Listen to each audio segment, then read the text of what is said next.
In Vajrayana Buddhism, there is a tradition of discovering sacred treasure teachings through visions.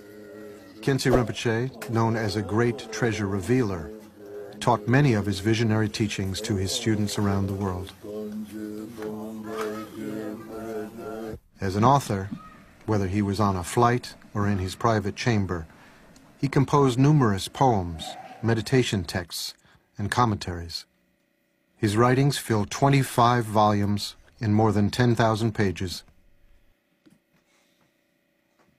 Throughout his life, Khyentse Rinpoche's singular focus was the path to freedom and how to communicate that to others. Khyentse Rinpoche's teaching and his life were one. The Buddha explained very detailed the qualities of the gurus. So I found in him those the very good qualities. He great practitioner as well as great scholar, and particularly his basic belief or basic attitude is the non-sectarian, which I very much appreciate.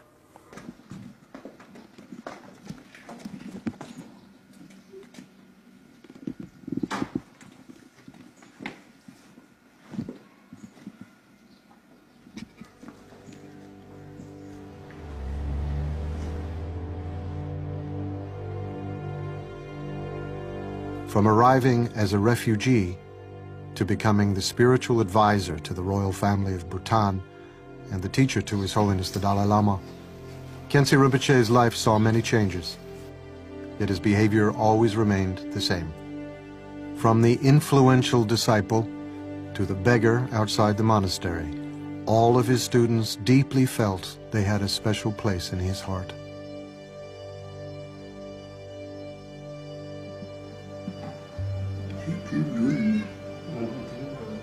In 1991, Khyentse Rinpoche was obliged to cancel a fourth trip to Tibet.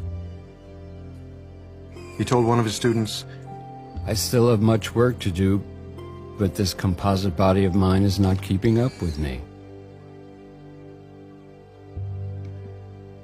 Instead, he chose to spend 3.5 months in retreat in Bhutan. During this retreat, Rinpoche asked his closest disciples to visit him.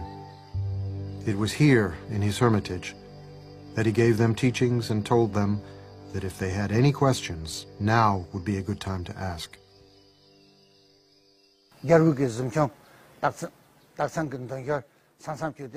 Khyentse Rinpoche was in silent retreat in the king of Bhutan's private residence, I went to see him.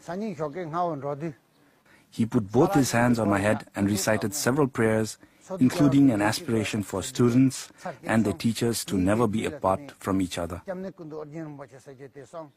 Taking both his palms together, he broke his silence and said, "Now you can go."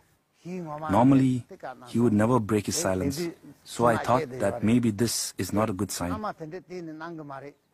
But there was nothing much I could say, so I requested him to have a long life. He said, "No problem."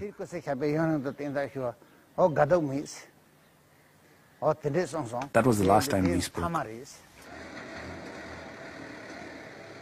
After completing the retreat, Khyentse Rinpoche visited the site where his new house was being built. To a disciple, he jokingly said, "An old man like me who is about to die is building a house to live in. Isn't it ironic?"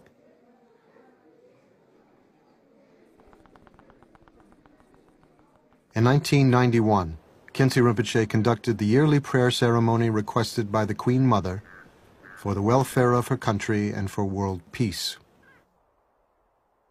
A few hours into the ceremony, Khyentse Rinpoche fell ill.